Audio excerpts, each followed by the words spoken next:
오늘 말씀은 빌립보서 4장 4절에서 7절입니다. 빌립보서 4장 4절에서 7절 같이 읽습니다. 시작. 주 안에서 항상 기뻐하라. 내가 다시 말하노니 기뻐하라.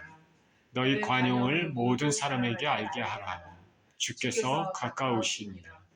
아무것도 염려하지 말고 다만 모든 일에 기도와 간구로 너희 구할 것을 감사함으로 하나님께 아뢰라. 그리하면 모든 지각에 뛰어난 하나님의 평강이 그리스도 예수 안에서 너희 마음과 생각을 지키시리라. 아멘. 하나님의 평강이란 제목으로 말씀을 나누도록 하겠습니다. 기도합니다. 사랑의 하나님 아버지, 감사와 찬양을 드립니다. 오늘도 귀한 주일 예배 자리로 우리를 부르셔서 존귀하신 하나님 앞에 우리가 이렇게 나와 있습니다.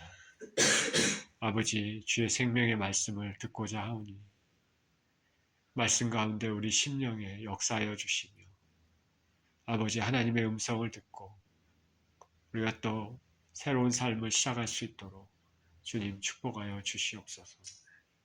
감사드리며 예수님 이름으로 기도합니다. 아멘. 하나님의 평강이라는 제목입니다.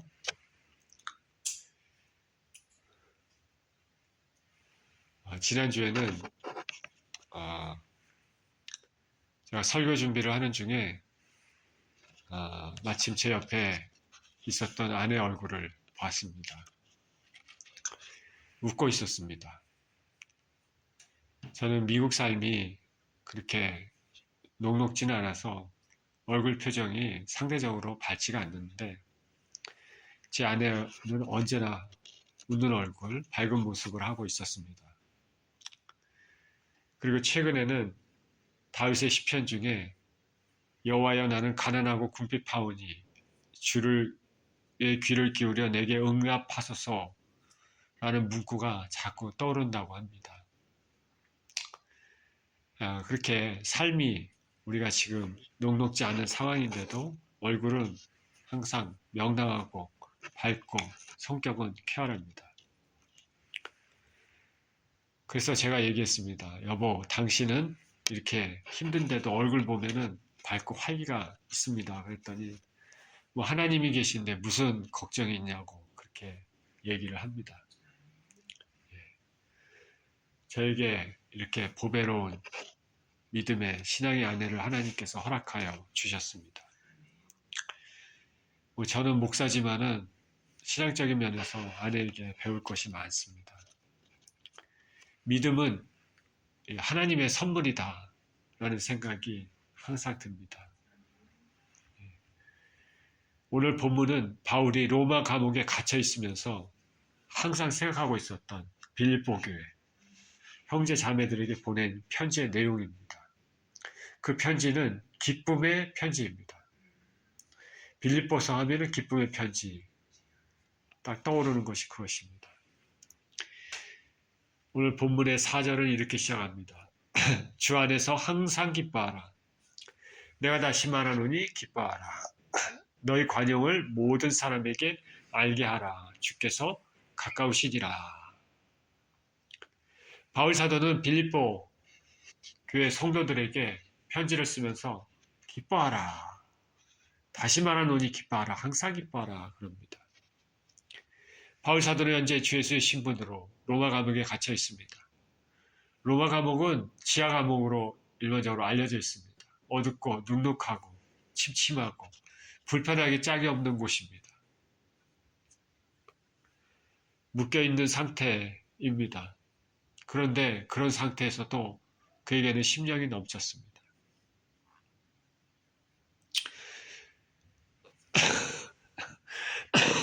왜냐하면 바울 사도는 예수 그리스도께서 함께 하고 계셨기 때문입니다. 자신이 그렇게 매여 있는 것도 다 예수님의 계획 안에 있었고 그는 그것을 알고 이루는 과정이기 때문에 자신이 처한 상황에 대해서 기뻐할 수 있었습니다. 예수님께서 바울에게 얘기하셨습니다. 너가 가이사 앞에서 서야 되겠고, 그리고 바울이 다메섹 상에서 회심했을 때 그에게 안수를 해줬던 아나니아에게는 예수님께서 이렇게 바울의 미래에 대해서 말했습니다. 저는 이방인, 임금들, 이스라엘 자손들 앞에 나를 전하기 위한 그릇이고 내 이름을 위해 많은 고난을 당할 것이다. 사도 바울의 삶은 주님 안에서 이렇게 정해져 있었습니다. 계획 안에 있었습니다. 그는 그 주님의 뜻과 그 계획 안에서 그 이후의 삶을 쭉 살아왔기 때문에 예수님과 동행하면서 그렇게 나아갔기 때문에 그는 그것에 의해서 기뻐할 수 있다라고 얘기하는 것입니다. 그가 지금 로마 감옥에 갇혀 있는데 그가 죄인의 신분이 되었음으로 말미암아서 유대인들에게 복음을 전했습니다.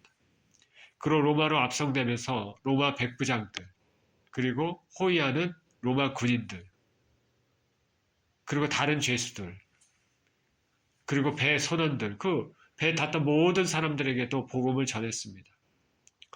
배가 파손했을 때 멜리데 상륙했을 때 그 멜리데에 있는 멜리데 원주민들에게도 복음을 전했습니다. 그리고 로마에 왔습니다. 로마에 와서도 자기 셋집에 있으면서 자기를 찾아오는 유대인들, 예수님을 알지 못하는 사람들에게도 우리 주 예수 그리스도의 복음을 전했습니다. 그리고 지금 로마 감옥에 갇혀있는 현 상황에서도 감옥에 갇혀있음으로 말미암아서 또 다른 죄수들에게도 복음을 전했고 감옥에 있는 간수들에게도 복음을 전했고 로마 황제 시위대에게도 복음을 전했고 로마 황제에게도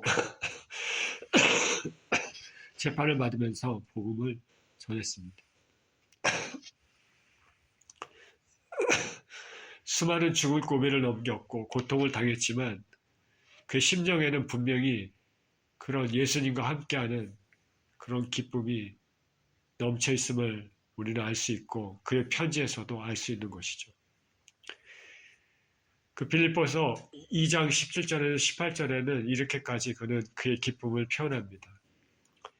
만일 너희 믿음의 재물과 섬김 위에 내가 나를 전제로 드릴지라도 나는 기뻐하고 너희 무리와 함께 기뻐하리니 이와 같이 너희도 기뻐하고 나와 함께 기뻐하라. 자기 자신이 희생의 전제로 드릴지라도 전제는 재물 위에 술을 붓는 행위입니다. 그렇게 될지라도 하나님을 섬기는 것에 대해서 자신은 기뻐한다 말합니다. 자신이 피를 붓는 것, 자신의 희생, 죽음을 의미하는 것이죠. 순교를 의미하는 것이죠. 그럴지라도 함께한 우리 빌립보 교회 형제들, 동료 크리스찬들과 함께 기뻐한다 얘기합니다. 빌립보 성도들은 분명히 바울의 편지를 읽으면서 이것이 거짓된 그냥 그런 말이 아님을 잘 알고 있을 것입니다. 바울이 처음에 빌립보에 도착했을 때 복음을 전할 때 자주장사 루디아의 집에서 머무르면서 하나님께서 루디아의 마음을 열어주셔서 그의 집에서 빌립보 교회가 시작이 되었습니다. 그러다가 길에서 점치는 여종을 만나서 귀신을 쫓아냈는데 종의 주인들이 더 이상 돈을 벌지 못하게 되자 바울 일행을 잡아다가 관원들에게 끌고 가고 송사를 했습니다. 그 결과 바울과 실라 특히 매를 많이 맞고 감옥에 갇혔습니다. 근데 그 어두운 감옥의 한밤중에 바울과 실라는 기도를 하고 찬양을 합니다. 주에 감옥에 있었던 다른 사람들도 캄캄한 감옥에서 바울과 실라의 기도 소리와 하나님을 향한 찬양 소리를 듣습니다. 부당하게 매를 맞고 감옥에 갇히고 여기저기 아프고 쓰리고 그런 상황에서 뭐가 기쁘고 뭐가 즐겁겠습니까? 그러나 하나님께 기도하고 이렇게 찬양을 드렸습니다. 우리 인생들은 어두운 밤, 고통의 밤을 지날 때 드리는 그 찬양이 얼마나 아름답고 얼마나 신앙의 정수인지 모릅니다. 하나님께 영광스러움을 돌리는 것입니다. 영광을 돌리는 겁니다. 이렇게 기도하고 찬양을 했더니 옥토가 흔들렸습니다. 사슬이 풀어졌습니다. 그 이후의 스토리는 다 아실 것입니다. 빌립보 성도들은 이와 같이 바울이 당했던 고난들을 잘 알고 있을 것입니다. 그래서 현재 바울이 로마 감옥에 갇힌 그 바울이 기쁨의 편지를 쓴 것에 대해서도 충분히 공감하고 있습니다. 이를 통해 빌립보 성도들은 자신들도 바울과 같이 박해를 받고 예수 그리스도를 믿음으로 말미암아 받는 많은 손해들이 있음에도 그것을 능히 이길 수 있는 힘, 위로를 바울의 편지를 통해서 받았을 것입니다. 빌립보에는 기쁨이란 단어가 아주 많이 나옵니다. 그래서 초반에 말씀드렸다시피 기쁨의 편지라고 했습니다. 바울의 기쁨의 근원이 무엇입니까? 예수 그리스도입니다. 우리가 근거 없이 당하는 고난은 즐겁지가 않죠. 그러나 그 고난이 하나님의 뜻과 계획 안에 있고 그런 믿음을 가지고 있고 하나님께서 그 고난과 나의 고난을 알고 그리고 나의 고난과 함께 하고 계신다는 그 확신이 있으면 고난을 이길 수 있는 힘이 되는 것입니다. 그리고 현재 당하는 고난이 하나님께 영광이고 하나님께서 결국에는 종국에는 해결해 주실 것이라는 그것 때문에 우리는 기뻐할 수 있는 것이죠. 바울 사도는 예수 그리스도께서 부르신 예수 그리스도께서 누구신지를 잘 알고 있었기 때문에 동일하게 어려운 고난을 겪고 있는 빌립보 성도들의 상황에 대해서도 기뻐하라고 담대하게 편지를 쓸 수 있었습니다. 자신이 기쁘지 않는데 다른 사람에게 어떻게 기뻐하라고 할 수 있겠습니까? 사람들마다 크고 작은 어려움들이 다 있습니다. 자기 자신의 어려움만 보면 자기 자신의 어려움이 가장 커 보인다고 합니다. 그러나 우리가 내부를 잘 몰라서 그렇지 실상은 겉은 멀쩡해 보여도 속은 문제투성이의 가정들 사람들이 매우 많습니다. 부자들은 돈 걱정을 안 할 것이다 라고 얘기를 합니다. 그렇지만 실상은 그렇지 않다고 합니다. 가난한 자나 부자나 다 모두 물질에 대한 걱정이 있습니다. 참 이상합니다. 저희 가정은 미국에 온 이후로 크고 작은 경제적인 어려움이 항상 있었지만 지난해 중순부터는 더욱 심해졌습니다.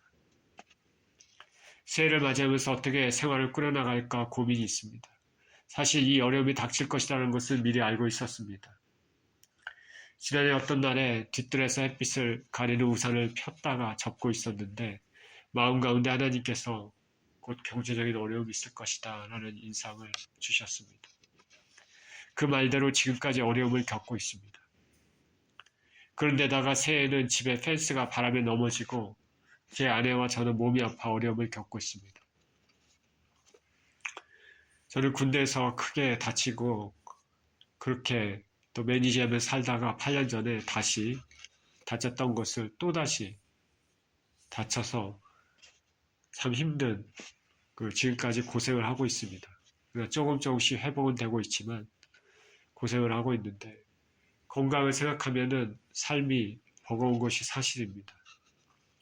이전에 저를 알고 있었던 제 모습을 알고 있었던 사람들이 저를 보면은 지금의 저를 보면 다 놀랍니다. 그런데 그런 상황에서도 꾸준히 주일에 말씀을 전할 수 있었으니까 감사할 뿐입니다. 그리고 작은 시간이지만 다시 학교에 나가서 강의도 할 수 있으니까 감사합니다. 그리고 그 고통의 시간을 통해서 내 자신을 돌아보고 인생의 의미와 영원한 삶의 의미를 다시 한번 정립할 수 있었으니까 감사합니다. 신앙의 초점, 신앙의 생각들이 지난 8년간, 9년간 정말 이전하고는 많이 틀려졌습니다. 현재 어려운 상황에서도 하나님을 생각하면, 예수님을 생각하면 힘이 나는 것입니다. 그는 사랑의 하나님이시고 나의 상황을 아시며 나의 모든 고통을 함께 하시는 분이기 때문입니다. 예수 그리스도를 믿는 사람과 믿지 않는 사람은 천지 차이가 있습니다. 바울이 말한 주 안에서 항상 기뻐하라. 기뻐하라의 헬라어는 현재 능동태 명령형입니다. 항상 기뻐하라. 어떤 상황에서도 기뻐하라는 말입니다. 기쁨의 원천은 무엇입니까? 주 안에서 기뻐하라. 바로 예수님의 기쁨이 원천이 되기 때문입니다. 예수님은 우리들을 위해 자신을 주신 분입니다. 그분의 변함없는 성품을 생각하며 좋아 보이는 상황이나 나빠 보이는 상황 관계없이 항상 기뻐할 수 있는 것입니다. 기뻐할 수 없는 상황에서 기뻐하며 찬양하는 것은 진정 예수 그리스도를 믿는 제자들의 본분이고 하나님께 영광을 돌리는 일입니다. 저나 여러분이나 그리스도 예수 안에서 항상 기뻐하는 삶이 되시기를 축원드립니다. 바울 사도는 또한 너희 관용을 모든 사람에게 알게 하라 라고 말합니다. 어떨 때? 마지막이 가까울 때일수록. 바로 지금의 때입니다. 예수님이 오실 때는 이 세상에 죄가 가득 찰 때라고 했습니다. 이런 말세를 사는 사람일수록, 말세 때일수록 사람들은 어떻습니까? 악합니다. 사납습니다. 무정합니다. 자비가 없습니다. 사랑이 없습니다. 이런 때 관용의 사람으로 사는 것은 쉽지 않습니다. 그런데 사도 바울은 그 마지막 때 가까울수록 관용하라 말합니다. 관용이 영어로 보니까 젠틀리스, 헬라 원어는 더 에pa 캐스라는 단어를 씁니다. 이거는 손해나 역경을 당해도 쉽게 동요하거나 넘어지지 않고 평정을 유지하는 영적인 인내. 손해나 역경을 당해도 쉽게 동요하거나 넘어지지 않고 평정을 유지하는 영적인 인내. 이게 관용이다. 어떤 의미인지 대충 아시겠죠? 혹은 자신이 당연한 권리를 포기하고 다른 사람을 향해 너그럽게 대하는 태도. 이런 거를 또 관용이라고 합니다. 나를 악하게, 무례하게 대하는 사람들에 대해서도 참고 너그러운 태도를 보이라는 것입니다. 이것은 모든 사람을 향해서입니다. 믿음의 사람뿐 아니라 불신자들에게도 해당하는 것이죠. 나에게 함부로 대하고 나에게 악하고 대하는 사람들에게도 관용하라. 그렇게 얘기를 하고 있습니다. 저와 여러분은 관용의 사람입니까? 한순간에 분을 참지 못하고 거칠게 받으면서 낭패를 크게 당한 적은 없습니까? 우리 주 예수께서는 타인이 너의 뺨을 치거든 반대편 뺨도 돌려대라고 말씀하셨는데, 원수가 줄이면 먹이고 목마르고는 마시오라 이렇게 말씀하셨는데, 자, 이 계명은 들으면 어떻습니까? 좋은 계명이다 이렇게 생각이 듭니까? 참으로 지키기 쉽지 않은 계명이라는 거 알 수 있죠. 참으로 지키기 힘든 계명이다. 그러나 예수께서 이 말씀하시는 것은 하늘나라 백성들의 품성이 그런 모범을 보여야 된다라는 예를 보여주신 것입니다. 바울이 이렇게 사람들에게 관용하라 말한 이유는 예수님의 오실 날이 가까웠기 때문입니다. 주님의 오시는 날에는 세상의 모든 악이 제해지고 공의, 정의가 세워질 것입니다. 사람들의 선악관의 모든 행위가 심판받습니다. 그러므로 그날이 가까울수록 믿음의 사람들은 예수님 그리스도를 믿음으로 받는 여러 박해에 대해서 인내하고 관대한 사람들에게 관대한 태도를 보이라 권면합니다. 자, 상황을 얘기하면은 아시겠죠? 저와 여러분이 관용의 사람으로 변화되었으면 좋겠습니다. 야고보서 5장 7절 9절은 그러므로 형제들아 주께서 강림하시까지 길이 참으라. 보라 농부가 땅에서 나는 귀한 열매를 바라고 길이 참아 이른 비와 늦은 비를 기다리나니 너희도 길이 참고 마음을 굳건하게 하라. 주의 강림이 가까우니라. 형제들아 서로 원망하지 말라. 그리하여 심판을 면하리라. 보라 심판주가 문 밖에 서 계시니라. 6절입니다. 아무것도 염려하지 말고 다만 모든 일에 기도와 간구로 너희 구할 것을 감사함으로 하나님께 아뢰라. 그리하면 모든 지각이 뛰어난 하나님의 평강이 그리스도 예수 안에서 너희 마음과 생각을 지키시리라. 앞에 2절에서는 성도들이 겪는 어려움 가운데서도 기뻐하고 관용하라고 말했지만 여기서는 기도와 간구를 통해서 하나님의 은혜를 강조를 합니다. 먼저 아무것도 염려하지 말라. 모든 일에 기도와 간구를 하라고 합니다. 그리고 그 기도와 간구에는 감사함으로 아뢰라고 합니다. 하나님께서 바울 사도를 통해서 아무것도 염려하지 말아라 라고 말씀하시니 우리는 감사할 따름입니다. 아무것도 염려하지 말고 염려하는 것을 기도로 바꾸라는 것입니다. 간구함으로 문제를 하나님께 아뢰라는 것입니다. 그리고 그럴 때 감사로 하나님께 표현해라 그렇게 말씀하고 있습니다. 우리는 하나님께 기도하거나 간구하거나 할 때 항상 감사와 함께 해야 됩니다. 감사를 앞세워야 됩니다. 감사부터 먼저 하는 것입니다. 우리가 주일 예배, 공예배 드릴 때도 우리 하나님 앞에 기도할 때 제가 항상 그러지 않습니까? 감사를 먼저 드리는 것이죠.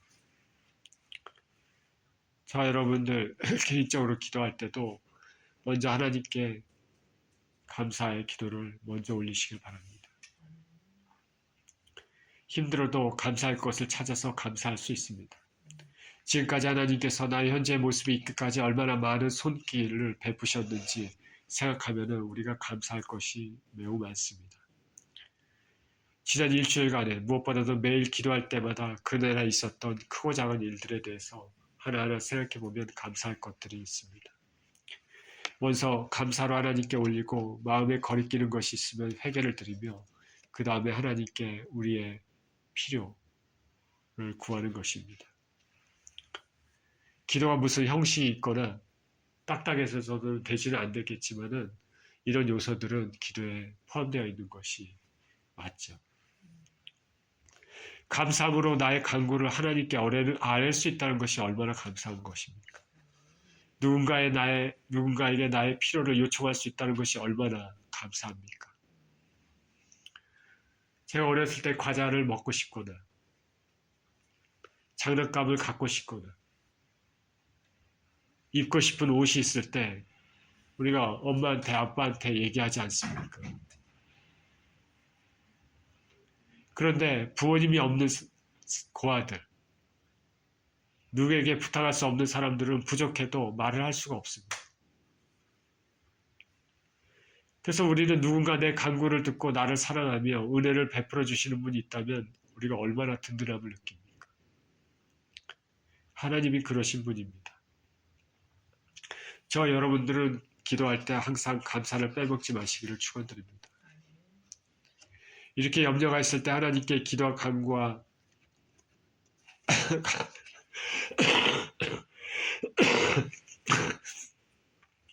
간구를 감사로 올려드리면 은혜 하나님은 우리의 기도, 간구를 들으십니다. 여기 모든 지각에 뛰어난 하나님의 평강이 예수님 안에서 우리 마음과 생각을 지키신다 말했습니다. 저는 오래전에도 이 구절이 좋아서 암송하곤 했습니다. 그리고 기도할 때 이 구절을 인용하면서 하나님께 기도하기도 합니다. 약속의 하나님은 우리의 진실한 기도와 감사를 반드시 들으시고 우리 심령의 평강의 응답으로 내려주실 것입니다. 우리 마음과 생각을 지키신다고 했습니다. 우리 마음과 생각을 지키시는 이 평강은 세상이 주는 평강이 아닙니다. 하나님께서만 주시는 평강입니다. 신령한 평강입니다. 이런 평강을 느껴보신 적이 있으십니까? 제가 한국에 있을 때 예수님의 성화를 보고 이런 평강을 강하게 느껴본 적이 있습니다. 예수님께서 잔잔한 물가에 서 계시고 양을 안고 계신 그런 모습이었습니다. 그 느낌은 뭐랄까 굉장히 신성하다 할까, 생수같이 상쾌하다 할까, 말로 표현하기 힘든 것이었습니다. 그러다가 앞에 있는 성경책을 펼쳤는데 글자가 굉장히 크게 생동감 있게 살아있는 것처럼 보였습니다. 이렇게 하나님께서 주시는 평강도 있겠지만 우리 인생에서 신앙생활하면서 크고 작은 하나님께서 주시는 평강이 분명히 많이 있을 것입니다. 기도했는데 기도를 하고 나서도 마음이 불편하고 불안하고 요동친다면 아직 하나님과의 깊은 기도의 관계에 들어가지 못한 것입니다. 그럴수록 더 기도해야 되겠죠. 진실한 마음으로 더 간절하게 기도해야 됩니다. 하나님은 우리의 침묵의 기도도 들으시지만 외쳐 부르는 기도에 더 집중하실 것입니다. 그것은 우리의 마음을 더 간절히 하나님께 표현하는 것이기 때문입니다. 베드로가 물에 빠졌을 때 침묵으로 기도했습니까? 부르짖으면서 주님께 구원해 달라고 하지 않았겠습니까? 기도는 하나님께서 응답해 주실 때까지 하는 것이 아니겠습니까? 하나님의 때가 차면 우리 심정에 평안을 주실 것입니다. 아, 내 기도가 응답되었구나 기대할 수 있습니다. 베드로 사도는 베드로전서 5장 7절에 이렇게 말했습니다. 너희 염려를 다 주께 맡기라. 이는 그가 너희를 돌보심이라. 너희 염려를 다 주께 맡기라. 이는 그가 너희를 돌보심이라. 모든 염려, 근심, 걱정을 주님께 기도로 맡기는 것입니다. 맡기다는 토사다는 던지다라는 원어적 의미를 가지고 있습니다. 예를 들어 사람들이 한 줄로 옆으로 쭉 서 있어서 한쪽에 쌓여있는 물건들을 다른 쪽으로 옮긴다고 가정해 봅시다. 한 사람 물건이 들으면 물건이 무겁습니다. 그래서 그 무거운 것을 곧 옆에 있는 사람에게 넘겨줍니다. 그러면 그 사람은 또 자신 옆에 있는 사람에게 빨리 넘겨줍니다. 빨리 넘겨줄수록 자신에게는 힘이 덜 듭니다. 이런 비유입니다. 무거운 짐을 지고 있다면 그것을 들고 끙끙거리지 말고 빨리 하나님께 토스하는 것, 던져버리는 것입니다. 그러면 전능하신 하나님께서 그것을 받으시고 우리의 짐을 가볍게 해주시는 것입니다. 던져버리라. 기도와 간구로 감사함으로 그렇게 하는 것입니다. 그러면 모든 지각에 뛰어난 하나님의 평강이 삶의 모든 기도 제목들을 아시는 하나님의 평강이 우리 마음과 생각을 예수님 안에서 지키시는 것입니다. 기도하는 믿음의 사람의 마음과 생각을 파수꾼처럼 모든 근심과 실망으로부터 보호해 주시는 것입니다. 이런 하나님께서 계시니 얼마나 감사한 일입니까? 우리에게 주신 기도의 은사를 우리가 많이 사용해낼 줄 믿습니다. 여러분 기도하십니까? 많은 기도를 드리고 많은 감사를 드리고 많은 간구를 드리면서 하나님께 가까워졌으면 좋겠습니다. 우리가 가지고 있는 우리 힘으로 해결하기 어렵고 참 곤란한 문제들에 대하여서 하나님 앞에 자꾸 쏟아내는 것입니다. 너희 염려를 다 주께 맡기라. 그가 너희를 돌보시리라. 아무것도 염려하지 말고 다만 모든 일에 기도와 간구로 너희 구할 것을 감사함으로 하나님께 아뢰라. 그러면 모든 지각에 뛰어난 하나님의 평강, 모든 것을 알고 있는 전지전능하신 하나님, 우리의 마음에 하나님의 평강 임하셔서 우리의 마음과 생각을 지키신다. 응답으로 내려주시는 것이죠. 아담의 타락 이후로 우리 인생들의 삶은 쉽지가 않습니다. 즐거울 때도 있지만 괴로울 때도 많습니다. 이런 인생은 예수님 믿는 자나 믿지 않는 자나 누구에게나 있습니다. 인생의 기쁨과 즐거움, 업앤다운을 어느 누구도 피할 수 없습니다. 그러나 이런 인생의 현실에서 우리 믿음의 사람들은 예수님 밖의 사람들과는 다른 면이 있어야 됩니다. 믿음의 사람들은 모든 일에 대하여 예수님을 생각하고 하늘나라의 백성과 같이 간 그 하늘나라의 백성단 모습으로 살아야 됩니다. 자, 이것은 우리가 기뻐하면서 관용하면서 삶의 염려보다는 하나님께 기도와 간구로 감사를 올려드리며 사는 것입니다. 우리가 이런 모습으로 진정한 모습으로 나갈 때 하나님은 우리의 마음과 생각을 주님의 평강으로 채워주실 것입니다. 이런 평강을 누리며 사시는 저와 여러분 모두 되시기를 예수 그리스도 이름으로 축원드립니다. 기도하겠습니다. 생명의 주님 감사합니다. 하나님 우리 아버지, 우리의 삶은 쉽지 않을지라도 우리가 우리의 모든 고통과 괴로움들, 어려움들을 모두 아랠 수 있는 우리의 아버지가 계심을 감사를 드립니다. 하나님 우리 아버지, 삶의 어려운 가운데서도 믿음으로 기뻐하고 관용하고 어려운 문제를 하나님 앞에 기도와 간구로 감사함으로 아버지 아뢰면서 또 주님께서 주시는 또 귀한 평강으로 응답을 받으면서 그렇게 하늘나라의 백성으로 이 땅을 살아갈 수 있는 그런 큰 은혜의 사람들 될 수 있게 하여 주시옵소서. 감사드리며 우리 주 예수 그리스도 이름으로 기도합니다. 아멘.